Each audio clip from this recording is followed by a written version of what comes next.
जय श्री राम। मैं मनोज बिसन और आप लोगों के बीच एक और नए वीडियो के साथ आज मैं आपसे बात करूंगा धुरंधर मूवी के बारे में। दरअसल यह सिर्फ एक मूवी नहीं है। अगर यह मूवी होती तो मैं कभी आपसे यहाँ बात नहीं करता। यह हमारे देश में बीती हुई सच्ची घटनाओं पर आधारित एक प्रदर्शन है, जिसका सीधा प्रसारण हमारे और आपके निजी जीवन पर भी प्रभाव डालता है। कई फिल्में बनती है और वो सिर्फ और सिर्फ इंटरटेनमेंट, मजे मस्ती, नाच गाना और लड़की इश्क और प्यार मोहब्बत के इर्द गिर्द ही होती है। फिल्में लंबे अरसे से हमारे समाज का आईना रही है और यह दर्शाती है कि किस तरीके से हमारा जीवन फिल्मों से प्रभावित होता है। इन फिल्मों से बहुत सारी बातें सीखते हैं, बहुत सारी चीजें सिखाते भी है। मानो तो हमारा 60 से 70% जीवन फिल्मों से प्रभावित है और हम उसी इंप्रेशन में जिंदगी जीते भी है। आप क्या पहनते हैं, क्या खाते हैं, कैसे उठते हैं, कैसे बैठते हैं, किन लोगों के साथ घूमते हैं, हमारा बहुत सारा जीवन का जो हिस्सा है वो फिल्मों के प्रभाव से प्रभावित रहता है। अगर आप समझने की कोशिश करें तो कॉलेज का तो बहुत सारा जो एक समय होता है और जीवन होता है वो हम फिल्मों के ही इम्प्रेशन में जीते हैं। जिस तरीके से फिल्मों में हीरो हीरोइन के रिलेशनशिप्स को दिखाया जाता है, लगता है कि कॉलेज में जाना मतलब वही एक चीज़ है। परंतु यहाँ हमको आपको एक बात समझने की बहुत ज़्यादा ज़रूरत है कि हर फिल्म सिर्फ और सिर्फ इंटरटेनमेंट, नाच गाने के लिए नहीं होती। कई फिल्में सत्य घटनाओं पर घटित ट्रेजेडीज पर भी आधारित होती है, जिनका एक अपना अलग महत्व होना चाहिए और उन्हीं सत्य घटनाओं की वजह से हमें रिस्पॉन्ड करना होता है। और आप कैसा रिस्पॉन्स करते हैं वो बहुत मायने रखता है, क्योंकि आपका रिएक्शन पूरा देश देख रहा है। उन्हें आप हमेशा movies only for entertainment purpose के लिए नहीं देख सकते। यह फिल्म स्पष्ट रूप से हमारे देश में किए गए वास्तविक आतंकी, दिल दहला देने वाले हमलों को दर्शाती है। हमें जिन देशों से खतरा होता है और जो अपने घरों में बैठ करके हमारे घरों को बर्बाद करने की साजिश रचते हैं, उन्हीं साजिशों को पर्दाफाश करने के लिए, नाकाम करने के लिए हमारे घरों के कुछ माई के लाल उनकी साजिशों को नाकाम करने के लिए अपनी जान की बाजी लगाकर देश के लिए जान तक गंवा देते हैं। ऐसे ही कुछ अंडर कवर एजेंट्स होते हैं जिनकी ये कहानी है। इस फिल्म के जरिए हमें वायरल करना चाहिए था श्री अजीत जी डोभाल सर को, जो खुद 7 साल पाकिस्तान में अंडर कवर एजेंट की तरह रहे और सुरक्षित देश वापस लौट आए। उन्होंने अपने टाइम ड्यूरेशन में न जाने कितनी ही खुफिया इन्फॉर्मेशन दी है। उन्होंने 1980 के दशक में पाकिस्तान के कहूटा में चल रहे सीक्रेट न्यूक्लियर प्रोग्राम की जानकारी निकाली थी। उन्होंने एक नाई की दुकान के पास से वैज्ञानिकों के हेयर सैंपल्स कलेक्ट करे। उन सैंपल्स की लैब टेस्टिंग में भारत को यूरेनियम इनरिचमेंट और रेडिएशन के ट्रेसेस मिले, जिससे ये कंफर्म हो गया कि पाकिस्तान परमाणु बम बना रहा है। इसको बोलते हैं असल जिंदगी के जेम्स बॉन्ड। वायरल करना चाहिए था उन सारे पुलिस कर्मी, आर्मी कर्मचारी जिन्होंने लोगों की जानें बचाने के लिए अपनी जानें गंवाई।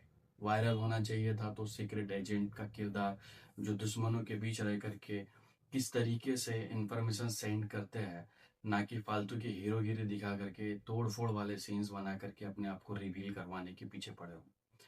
मगर हमारे हिंदुस्तानियों ने वायरल किया रहमान डकैत और उसका वो म्यूजिक, खुशफुस खुशमत ओ भैया।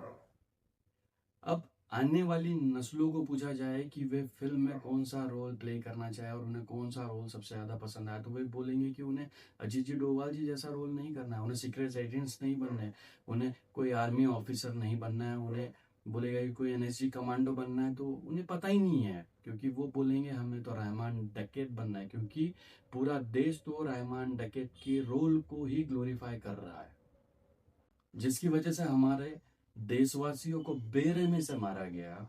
उसके वेपन्स देने की वजह से हमारे लोगों की जानें चली गई। उदाहरण के तौर पर बहुत कुछ है, परंतु आज थोड़े में 3 मूवीज के बारे में बात करेंगे। पद्मावत मूवी।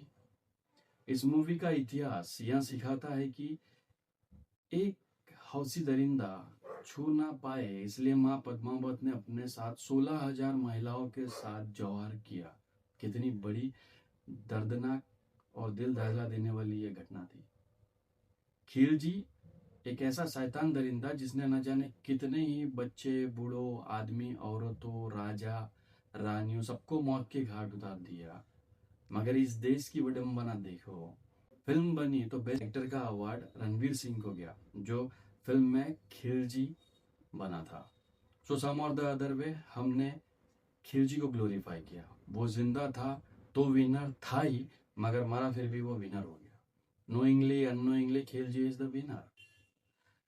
फिर ऐसा ही कुछ हुआ छावा फिल्म के साथ। विकी कौशल की पर्सनालिटी जिस प्रकार छत्रपति संभाजी राजे के रोल को सूट करती है, और जो एक्टिंग और जो किरदार उन्होंने इस फिल्म में संभाजी राजे का निभाया, मुझे नहीं लगता था कि कोई और हीरो इतना बहुत अच्छी तरीके से मैच कर पाता उस पर्सनालिटी को। दमदार पर्सनालिटी, सुपर परफॉर्मेंस, अमेजिंग।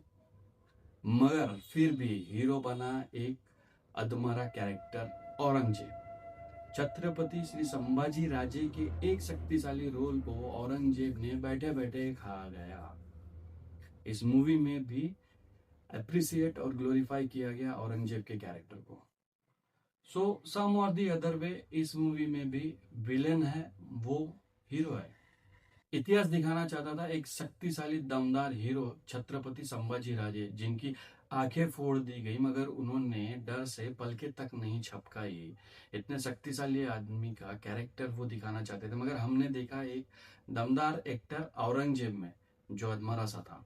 और मूवी डायरेक्टर्स लोगों से भी अपील है, don't play too diplomatically. Villain अगर विलन है तो उसे विलन ही रहने दो, उसे बहुत ज्यादा हीरो बनाने की जरूरत नहीं है। अगर सुअर गू खाते हुए दिखाना है तो उसे सिंपली जूम करके गू खाते हुए गंदगी में दिखाइए ना।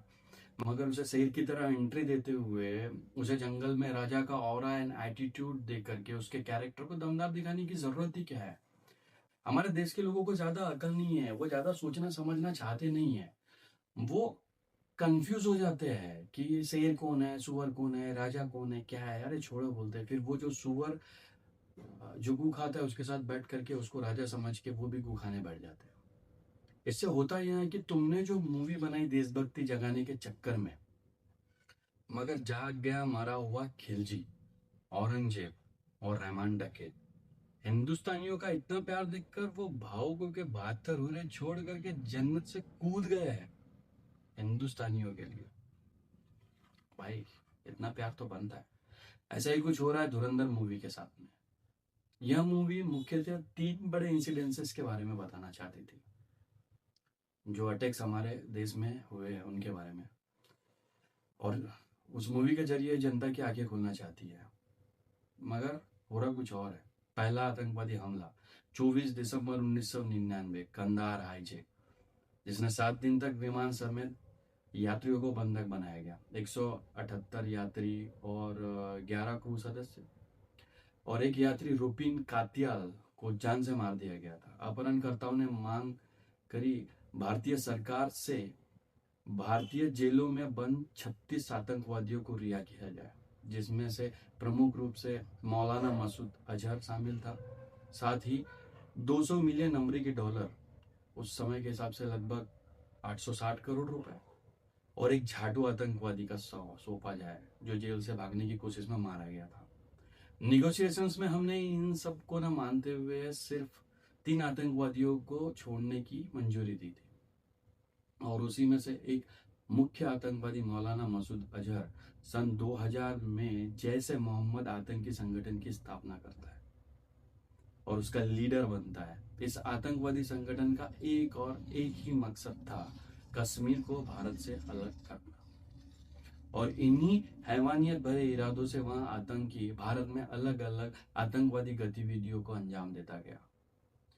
मुख्य तौर पर जैसे 2001 का भारतीय संसद हमला, 2016 का पठानकोट हमला और 2019 का पुलवामा हमला के लिए जिम्मेदार रहा। और इसके द्वारा अंजाम दिए गए आतंकी हमलों को मद्देनजर रखते हुए इसे जिम्मेदार ठहरा करके 2019 में यूएनएससी ने मौलाना मसूद अजहर को ग्लोबल टेररिस्ट घोषित किया गया। दूसरा आतंकवादी हमला 13 दिसंबर 2001, भारतीय संसद पर हमला, मंत्री और सांसदों को बंधक बनाने का आतंकी मंसूबा। इस आत्मघाती हमले में कुल 9 लोग शहीद हुए, सुरक्षाकर्मी और कर्मचारी मिलाकर, और लगभग 18 लोग घायल हुए थे। फिर इन्होंने तीसरा आतंकी हमला किया 26 नवंबर 2008, मुंबई अटैक्स। इस आतंकी हमले में लगभग 167 लोग मारे गए थे। भारत के 18 सुरक्षाकर्मी, पुलिस और सेना अधिकारियों को मिलाकर के, और 26 विदेशी नागरिक शामिल थे। 300 से अधिक लोग घायल हुए थे। इसी साल 22 अप्रैल 2025 कश्मीर के पहलगाम में आतंकी हमले हुए, जिसमें 26 लोगों को बेरहमी से मारा गया, उनका धर्म पूछ करके। इसमें ज्यादातर न्यूली मैरिड कपल थे। भोसड़ी वालों ने सब कुछ भुला दिया, सब कुछ भुला दिया हिंदुस्तानियों, और रहमान डकैत के गाने पर नाच रहे और उसके रोल को अप्रिशिएट कर रहे साले ये सुअर लोग।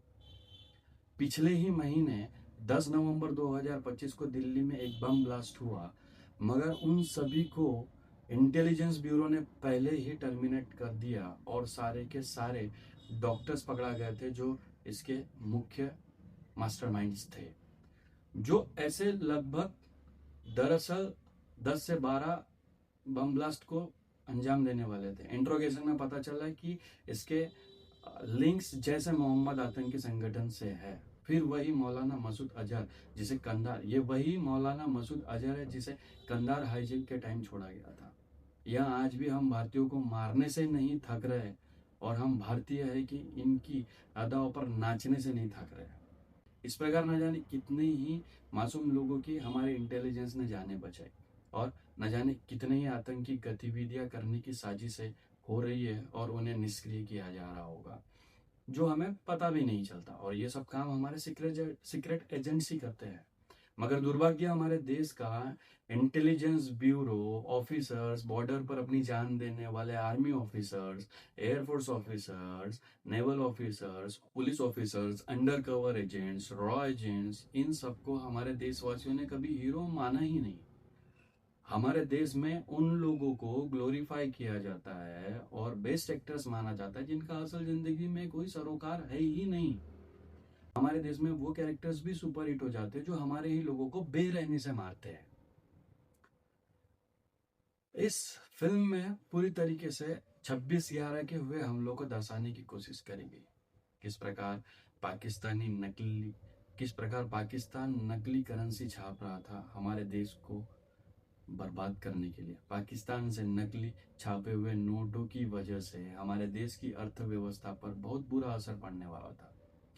नोटबंदी इकलौता ऐसा कदम था जिसकी वजह से हमारे देश की अर्थव्यवस्था को गिरने से बचाया जा सकता था, और पाकिस्तान को बेकारी बनाने से कोई नहीं बचा सकता था।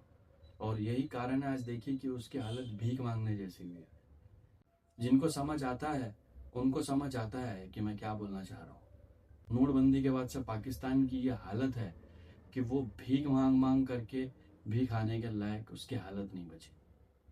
हर फिल्म एंटरटेनमेंट पर्पस के लिए नहीं बनाई जाती। ये वो फिल्में हैं जिन्हें देखकर बाहर निकलो तो आंखें नम और दिल में गम होना चाहिए कि इन लोगों ने किस तरह हमारे लोगों को बेरहमी से मारा है, किस तरीके से कत्लेआम किया है। यह फिल्में हमको दिखाती और सिखाती है कि किस प्रकार आतंकी गतिविधियों को हमारे इर्द गिर्द अंदर अंजाम दिया जाता है। चौकन्ने रहिए, कहीं आपके इर्द गिर्द ऐसा कुछ तो षड्यंत्र नहीं रचा जा रहा है। कुछ साल पहले गोंदिया में भी आतंकी बम बनाने वाले आतंकी पकड़े गए। किसी का भी कनेक्शन कहीं से भी हो सकता है। ऐसी फिल्में सरकारों द्वारा दिखाई जाती है ताकि आप इससे कुछ समझ सके, मगर हम नाच गाना समझ करके घर आ जाते हैं और बस उन पर रीले बनाने लग जाते हैं, और वो सब सारी चीजों को, सिंगिंग्स को अप्रिशिएट करने लग जाते हैं। फिर जब तुम्हारा अपना कोई मरता है तो फिर सरकारों को गाली मारते हो, एक्शंस नहीं लेते बोलते, और कंपनसेशंस मांगते फिरते हो। सिर्फ सरकारों से ही देश नहीं चलता, जनता को भी हाथ पैर मारने पड़ते हैं।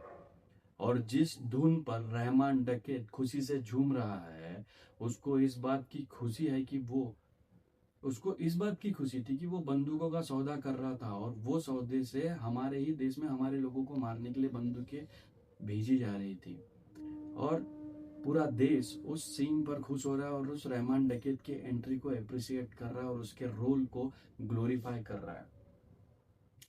ये मत भूलना, रहमान डकैत के दिए हुए बंदूकों से न जाने कितने हमारे भारतीयों को बेरहमी से मारा गया होगा। जिस जिन लोगों के घर की चिराग बुझ गया है, आज वो लोग तुम्हारी हरकतें देख करके तुम पर थूकते होंगे और अफसोस करते होंगे कि किन हिजड़ों के लिए हमारे बेटे, हमारे बच्चे, हमारे पति, हमारे पिताओं ने जाने दी। जो देश की रक्षा करने के लिए बॉर्डर पर सिपाही तैनात है, वो यह सब देख करके सोचते होंगे कि साले कितने एहसान फरामोश लोग हैं और कितने मरे हुए लोग हैं जिनके लिए हम अपनी जिंदगी छोड़ करके अपनी जान गंवाने के लिए तक हम बॉर्डर पर आए हैं। इस फिल्म के जरिए हमने अपने शहीद जवानों को, तैनात जवानों का मॉरल हाई करना चाहिए था, मगर साला हमने तो रहमान डकैत का मॉरल हाई कर दिया। माना हमारा जब तक कोई नहीं मरता, हमारे को किसी के मरने से कोई फर्क नहीं पड़ता, मगर जिन लोगों ने अपनी जानें गंवाई है उनके लिए थोड़ी तो सहानुभूति रखिए।